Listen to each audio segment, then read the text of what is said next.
Hi there, welcome to Appy Chips YouTube channel. I am Ambajan and today we will learn how to install this app on Mac using Homebrew, which is also popularly known as simply Brew. But before we get started, let me answer some frequently asked questions first.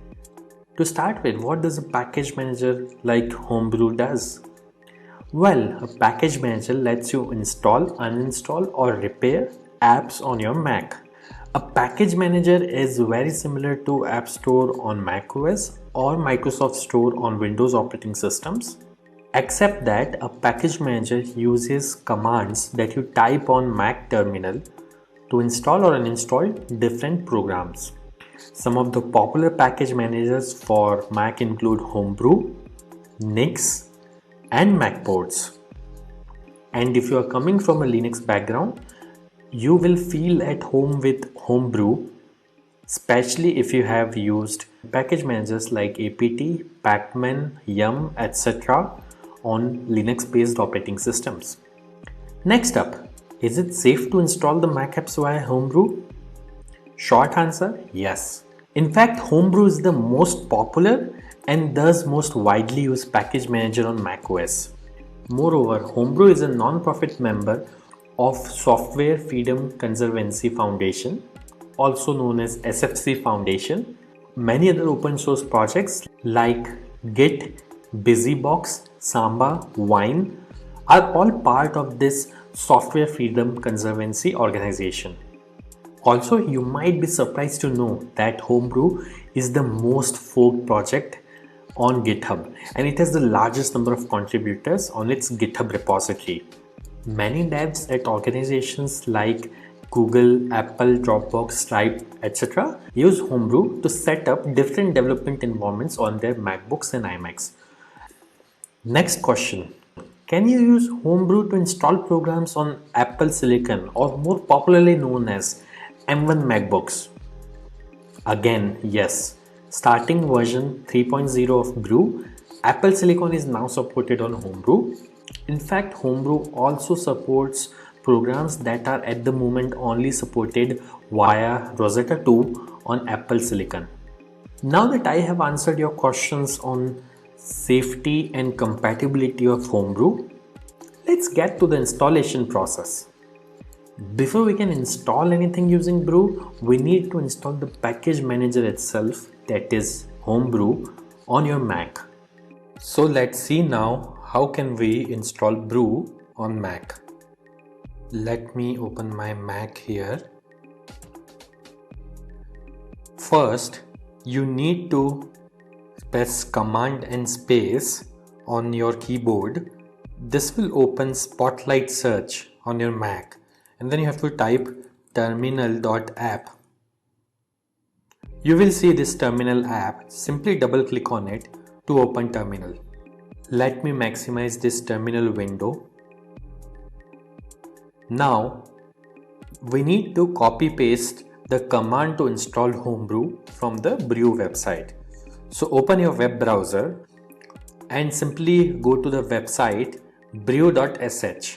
Once you are on the website, you will see this section called Install Homebrew, which has a command that you can simply copy by clicking on this button over here. Once it is copied, you have to go back to terminal, right click, paste. Now that the command is copy paste over onto this terminal, press enter. This will start Brew installation. Now it is prompting me to enter my user's password on Mac. I am going to type the password now, but it won't be visible on your terminal. Once you have entered the password, simply press enter, and if the password is correct, the script will continue. Now it is saying press return to continue the installation. I'll press enter here, and this will start the installation of Homebrew on my Mac. Let's wait for this to finish. As this message here says, installation successful. So that's it. Brew is successfully installed on your Mac now. Now before we proceed, I would like to highlight that Brew collects anonymous usage data via Google Analytics. As you can see on this page, if you want to opt out, you can simply run this command brew analytics off and press enter, which simply disables the anonymous usage data collection on your Mac. Now let's update the package database locally by pulling the metadata of the latest packages on a local map from the central Brew repository.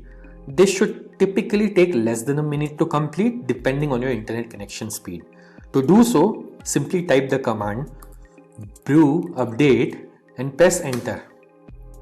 As you can see, my local Brew database is already up to date because I just installed Brew on my system.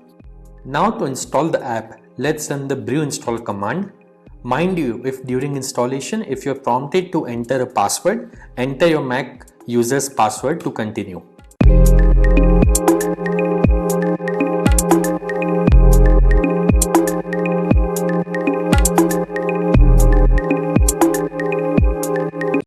That's it. The installation was successful. If this video was useful, don't forget to hit the like button. And if you faced any problems during the installation in this video, please leave a comment below and somebody from AppyChip team will reply back to you.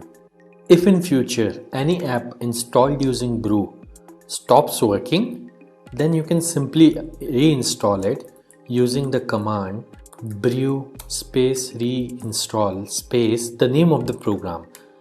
For example, I'll try to reinstall this program called Hello, which is already installed on my system.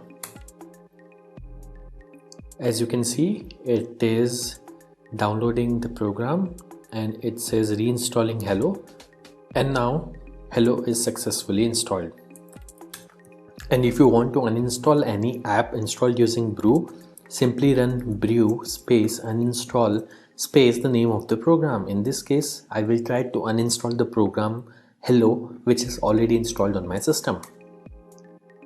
As you can see, within a few seconds, it says the program is successfully uninstalled.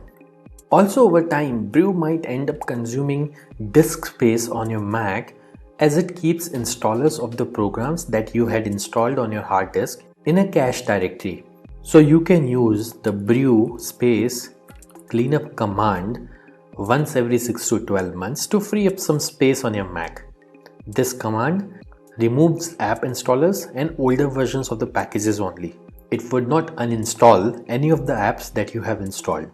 As you can see, Brew Cleanup was successfully run on my system. So do subscribe to our channel as we have tutorials for installation of over 9,000 programs on Mac, which will come handy. If you need to install other apps on Mac in future, chances are that we have got it covered already.